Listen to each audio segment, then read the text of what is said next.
I'm going to ask Karen. You got it. Karen Pittman, co-founder at the Forum for Youth Investment, to chime in and say why the Forum was working, continue to work to get this group of folks together. Great, thanks, Rita, and I will be brief. I think the folks on the phone that know the Forum know our commitment to readiness. We've been having the Ready by 21 national meeting, which unfortunately we're not together at this year, and have talked about the importance of moving from completeness to readiness, moving from equality to equity, moving from access to quality. I think the readiness projects and the wonderful work that we've been doing in partnership with Hal at the National Urban League and his team, with David and Deb and their team, through both the seed work and now the SOLD Commission, the SOLD Alliance, has really helped us understand that we have to actually take things further to talk about thriving, to talk about robust equity, and come back to really push on this definition of equity, not as a compartmentalized definition, but one that really cuts across all the domains in which young people and adults spend their time, and then to really double down on what we mean by learning and development. So if we can go to that next slide to play with those. When we were with the commission, our focus was really to push in on this idea of where and when learning happens. And I think we were successful, thanks to a lot of you all on this call, at really getting that idea across, that we have to think about all adults in all settings, that the science is compelling us to have a fuller view of the contexts in which young people spend their time, and the power of the relationships that they have with those adults in those contexts and with young adults and peers in those contexts. So we were really fortunate to sort of begin to broaden that conversation to talk about not just how learning happens, but where and when learning happens.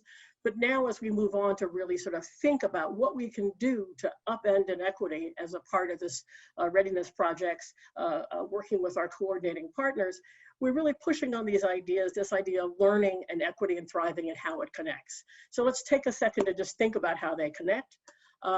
We can go to the next slide.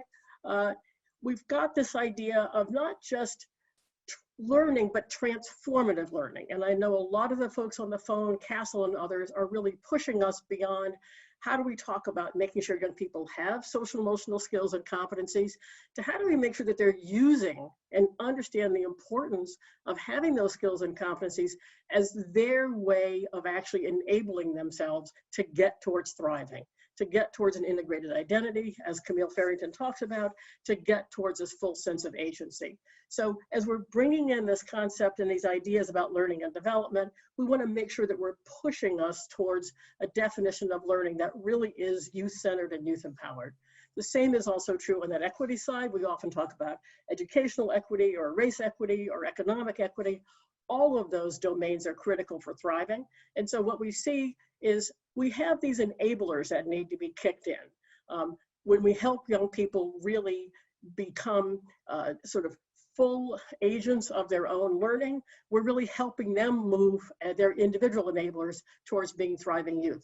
When we help really at the broad societal level address these huge drivers of inequity across our systems, we're also clearing the path for young people to move towards thriving, other things being equal. But the place where we have an opportunity to dig in, because of the science of learning and development, the science of adolescence, is to actually connect the two, to connect robust equity to transformative learning by making sure that the settings where young people spend their time are really vibrant, important, supportive, and we're going to go on to talk about that for the rest of the session. So we've been working with and have the fortune of working now with the SOLD Alliance, and in particular with Turnaround for Children. And so this idea of what optimal learning looks like is so important. And those of you who've heard us, any of us over the past year, have heard about the blue wheel. And so we're going to go right into this idea of what does it take to optimize learning and development? And if we can get the blue wheel up on the slide, we see that the idea is that we have to start with positive developmental relationships. That's really where the game changer is. We start there.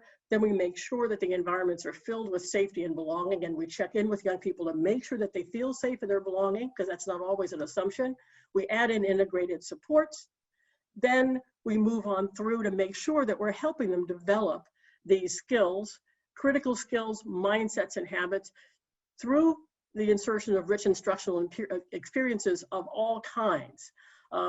And so what's really been useful in the couple of, the year plus since the SEED Commission is being a part of a context of folks who are really helping us understand that while focusing in on social and emotional learning and social and emotional skill building is critically important, and is especially important to making sure that's integrated into academics and schools, we have to double down on this idea of starting with relationships, that these are the non-negotiables, and that if the settings where young people spend their time aren't really sort of in the green or in the blue, in this case, in all of these places, we'll have a challenge.